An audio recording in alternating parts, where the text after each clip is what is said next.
හරි මේ ළඟදී කවුද අපි කැකිරාවේ හාමුදුරුවෝයි කේකේ සමන් කුමාරයි කරපු සාකච්ඡාවක් මම දැක්කා. මේ ඒකේ කැකිරා හාමුදුරුවෝ කියපු වැදගත් කරුණු දෙකක් තියෙනවා. ඒ ගැන පොඩ්ඩක් කියන්න කියලා හිතුණා. කැකිරා හාමුදුරුවෝ කියනවා මේ මදුපිණ්ඩික සූත්‍රය ගැන. හාමුදුරුවෝ කියන්නේ මදුපිණ්ඩික සූත්‍රය මනස ගැන කරන විග්‍රහයක් කියලා. මදුපිණ්ඩික සූත්‍රයෙන් කරන්නේ මනස ගැන කරන විග්‍රහයක් කියලා. එතකොට මේ කතාව සම්පූර්ණ වැරදි ඇත්තටම. ඒ කියන්නේ මදුපිණ්ඩික සූත්‍රය ඇත්තටම මේ සරලව කිව්වොත් මදුපිණ්ඩික සූත්‍රය කියන එක මේ සාමාන්‍ය පෘථග්ජන ස්වභාවයේ අයට තේරුම් ගන්න පුළුවන් එකක් නෙමෙයි ඇත්තටම. ඒකට හේතුව ඒකට දිගට විස්තර කරන්න ඕන එකක්. හේතුව මම සරලව කියන්නම්. දැන් බුද්ධ දේශනේ තියෙනවානේ මේ මාර්ගඵල කියලා. සෝවාන්, සකෘදාගාමි, අනාගාමි, අරහත් කියලා. එතකොට බුද්ධ දේශනේ තාම සරලව මේ බුද්ධ දේශනේ බුදුහාමුදුරුවෝ කියන්නේ කයෙන් මනස වෙන් කරන්න. කයෙන් මනස වෙන් කරාම මේ හැම විශ්වය කියලා පේන සියලු දේවල් වල යථා ස්වභාවය දැක ගන්න පුළුවන්. සරලව කොහොමද මේවා හැදිලා තියෙන්නේ කියලා දැක ගන්න පුළුවන්. එතකොට අවබෝධ වෙනවා එහෙම දෙයක් මේ විශ්වයක් කියලා දැන් නැහැ කියලා අවබෝධ වෙනවා. පැහැදිලිද? ඕක තමයි බුදුහාමුදුරුවෝ කියන්නේ බුදු පණිවිඩය ඇත්තටම. දැන් ඔය මේ රතන සූත්‍රයේ කොහෙද තියෙනවනේ ඒ සුබ්බයුත්තා මනසා දල්ලේන නෙක්ඛාමිනෝ ගෞතම සාසනම්මි කියලා. ඒ කියන්නේ කයත් සමග මනාව බැඳී ඇති මනසින් නික්මීම ගෞතම පණිවිඩයයි. ඔක තමයි තව සරලව බුදුහාමුදුරුවෝ කියේ මේ කයෙන් මනස කියන එක වෙන් කරන්න. මනස කියන එක මේ කයට ඇලිලා තියෙන එකක්. ඒක වෙන් කරන්න. ඒක කයට ඇලිලා තියෙන තාක් මේ මායාව පේන්නේ නැහැ. මායාව අවබෝධ කරගන්න බෑ. බොරුව මවලා පෙන්නනවා. මනස සම්බන්ධ වෙලා බොරුවක් මවනවා. ඒතකොට ඇත්ත දැක ගන්න නම් මේ මනස කියන එක ගලවලා අයින් කරන්න ඕනේ. යම් මොහොතකට හරි. හරි. එතකොට දැන් බුද්ධ දේශනේ තියෙනවා මේ ඔය මාර්ගඵල කියලා තියෙනවානේ. සෝවාන්, සකෘදාගාමි, අනාගාමි, අරහත්. එතකොට මනස ශරීරයෙන් වෙන් කරන්න ක්‍රම දෙකක් බුදුහාමුදුරුවෝ ඉගෙනුවා. බුද්ධ දේශනේ ක්‍රම දෙකක් තියෙනවා. මේ විස්තර කරලා තියෙනවා මේ මනස ශරීරයෙන් වෙන් කරන්න පුළුවන් ක්‍රම දෙකක්. පළවෙනි එක තමයි ඔය චින්තනය කියන ක්‍රියාවලිය අත්හිටවන එක. මොකද චින්තනය කියන ක්‍රියාවලියෙන් තමයි මේ කය සහ මනස එකට ගැට ගහගෙන ඉන්නේ. ඒ කියන්නේ අපි දැන් ඔය සාමාන්‍ය ව්‍යවහාර කියන්නේ සිතුවිලි කියලානේ.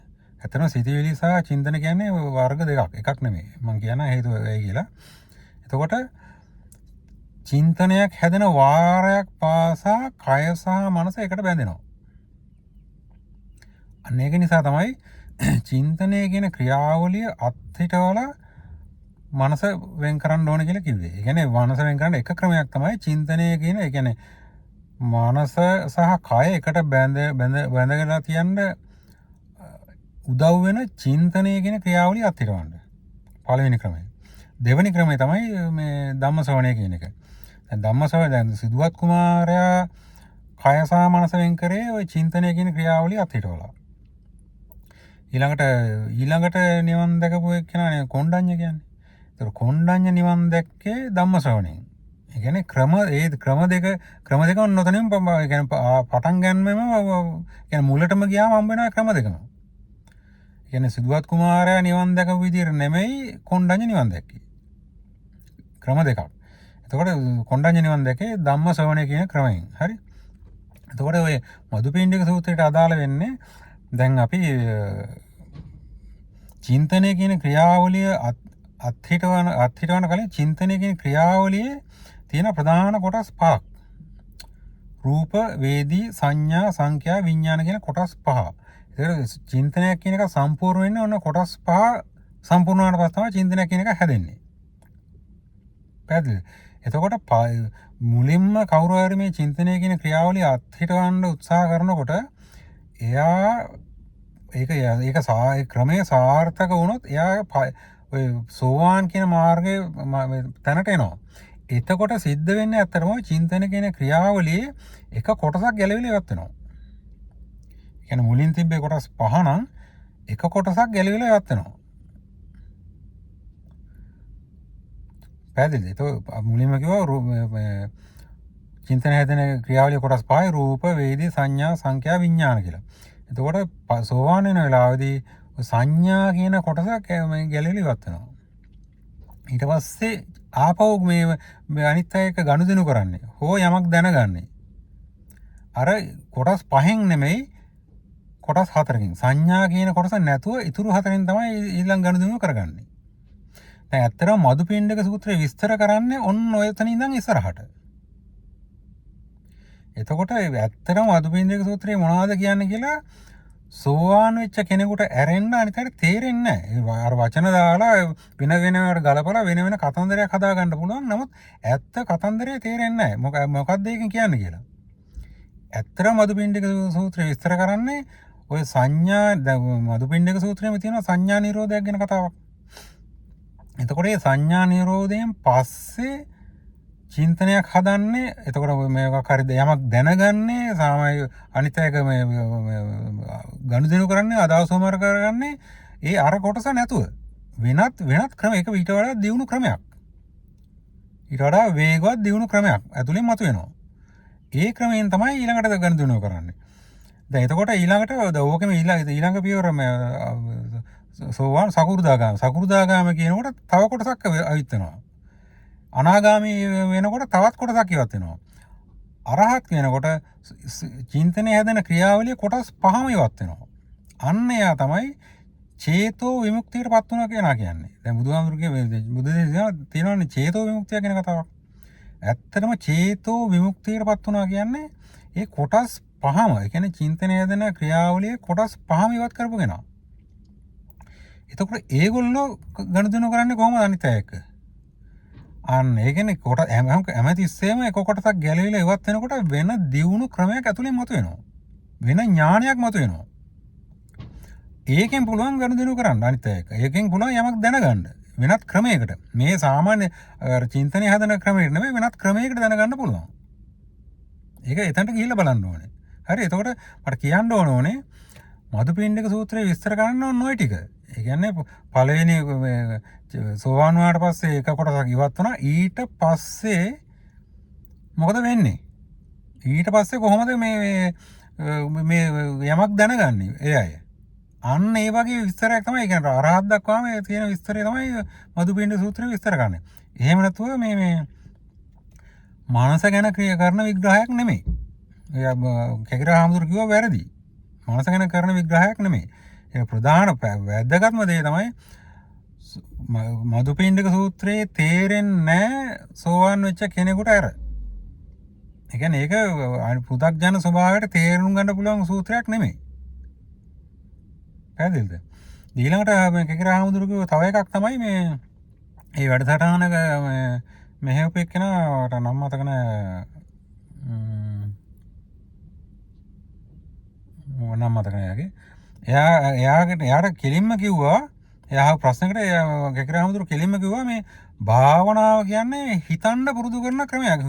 භාවනාවෙන් කරන්නේ හිතන්න පුරුදු කරන එක කියලා. ඒක සම්පූර්ණ වැරදි කතාවක්. ඇත්තටම භාවනාව කියන එක දැන් සිද්ධාර්ථ කුමාරයා ඉපදෙන්නත් කලින් ඉන්දියාවේ තිබ්බ දේවල්නේ. දැන් සිද්ධාර්ථ කුමාරයා ගියා මේවා හොයාගෙන ගියානේ ආලාර කාලාම උද්දකරාම පුත්ත අසිත ඔය කියන කට්ටිය ළඟට ගියානේ. ඒතකොට ඒගොල්ලෝ උත්සාහ කරමින් හිටියා මේ කය සහ මනස වෙන් කරන්න. කය සහ මනස වෙන් කරන්න උත්සාහ කරන්න ඒගොල්ලෝ පාවිච්චි කරපු ක්‍රමය තමයි භාවනාව. නමුත් ඒකෙන් කය සහ මනස වෙන් කරන්න බෑ. හරි. භාවනාව කියන එකෙන් අවසානයේ සිද්ධ කර කියන හොඳටම භාවනා කරපේ කෙනෙකුට අවසානට ගන්න පුළුවන් උසස්ම ප්‍රතිඵලය තමයි අපි මේ චින්තන හැදෙනවනේ හොෝගාලා දවසට. ඔහොම ඉඳි සිතුවිලි මේ චින්තන දහස් ගණක් හැදෙනවා. එතකොට ඒ දහස් ගණක් හැදෙන සිතුවිලි එකක් දක්වාම අඩු කර ගන්න පුළුවන් මේ භාවනාවෙන්. නමුත් ඒ එකෙන් කය සහ මනස අල්ලන් ඉන්නවා. එකක් තිබ්බත් ඇති කය සහ මනස අල්ලගෙන ඉන්න. එතන ඒ ක්‍රමයෙන් මේ නිවන් දකින්න බෑ. ඒකයි මේ සිද්ධාර්ථ කුමාරයා ගිහිල්ලා කිව්වේ මේ පස්සක මහණුන්ට මේ නිවන් දැක්කට පස්සේ දාන සීල භාවනා වලින් නිවන් දකින්න බෑ කියලා ඒගොල්ලන්ට කියනවා.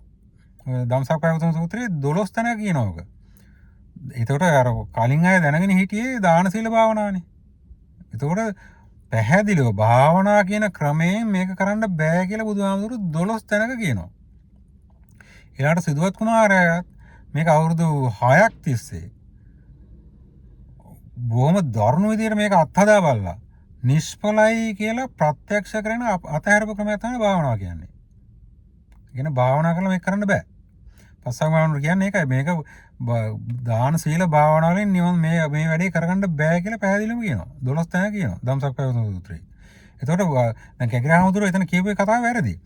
ඒ කියන්නේ භාවනාව කියන්නේ මේ හිතන්න පුළුවන් යමක් හිතන්න කරන මේකක් නෙමෙයි හිතන එක අඩු නවත්ත ගන්න මේ උත්සාහ කරන උත්සාහයක්. ඇතරම උද්ද ආලාර කාලාමලා හිටන් කරේ භාවනාවෙන් මේක අඩු කරගන්න එක. අඩු වුණත් ඒක තමයි අන්තිමට උනේ. නමුත් ඒගොල්ලන්ට කරගන්න බැරි වුණේ මේ කාය සහ මනස අතර තියෙන ආකර්ෂණය ගැන ඒගොල්ලන්ට අවබෝධයක් තිබ්බේ නැහැ. ඒක හොයාගත්තේ සිද්ධාර්ථ කුමාරයා. හරි. ඒක නිසා තමයි ඒගොල්ලෝ මේ කාය සහ මනස වෙන් කරන්න බැරි වුණේ. ඒගොල්ලෝ උත්සාහ කරා භාවනාවෙන් මේක වෙන් කරගන්න බැරි වුණා. ඒක කරේ සිද්ධාර්ථ කුමාරයා. හරි. එතකොට ඒ සාකච්ඡාවේ මම හයිලයිට් කරපු ප්‍රධාන කාරණා දෙකම ওই දෙක සම්පූර්ණ වැරදි කියලා හඳුර කිව්වා. ඊළඟට ඒ වගේ සාකච්ඡා හුඟක් ඒවා දැන් බැලුවාම ඒගොල්ලෝ කතා කරන්නෙම මේ සමාජයේ තියෙන හොඳ නරකක් ගැන. බුද්ධ දේශනේ පාවිච්චි කරන මේ සමාජයේ තියෙන හොඳක් නරකක් ගැන විස්තර කරන්න. හොඳ මිනිස්සු හොඳ කරන්න මේ බුද්ධ දේශනේ පාවිච්චි කරන හදනවා. බුදුවරු පහළ වෙන්නේ කැරාමුදුරු අහන් ඉන්නවනම් මේ කවුරු හරි මේක පුළුවන් නම් යවන්න කැකිරාමුදුරු දන්නේ නැති දේ තමයි බුදුවරු පහළ වෙන්නේ මිනිස්සුන්ට හොඳ නරක කියලා දෙන්න නෙමෙයි. දැන් කැකිරාමුදුරු මා ගොඩක් පොත් කියවනේ පොත්වල සමහර තැන්වල තියෙනවා බුදුවරු පහළ වෙන්නේ මේ සීල වෘත කියලා දෙන්න නෙමෙයි කියලා. කියවලා ඇති ආමුදුරු අනිවාර්යයෙන්ම. එතකොට හොඳ නරක කියන ඒවාට බුද්ධ දේශන අදාළ නැහැ. බුදුවරු පහළ වෙන්නේ මිනිස්සුන්ට හොඳ නරක කියලා දෙන්න නෙමෙයි. ඒක බුදුවරුන්ගේ වැඩක් නෙමෙයි. පැහැදිලිද? එසා ඒ මුළු සාකච්ඡාවල පුරාවටම මම දැක්කේ ඔන්න ඔය කතාව. ඒ කියන්නේ බුද්ධ දේශනේ පාවිච්චි කරන හොඳ මිනිහෙක් වෙන්න. බුද්ධ දේශනේ එහෙම එකක් නෙමෙයි. හොඳ නරකක් ගැන බුද්ධ දේශනේ අදාළම නෑ හොඳ නරකේවා. හොඳ නරක සාමාන්‍ය වෙන ඒ කියන්නේ පු탁ජන ජීවිතයේ ඒ කියන්නේ රටේ තියෙන නීති වලින් ඒවෙන් මේ සංස්කෘතියෙන් ඒවෙන් හොඳ නරක හදා ගන්නවා. බුද්ධ දේශනේ මේක ඒකට අදාළ දෙයක් නෙමෙයි. ඒවා පටලව ගන්න හොඳ නැහැ.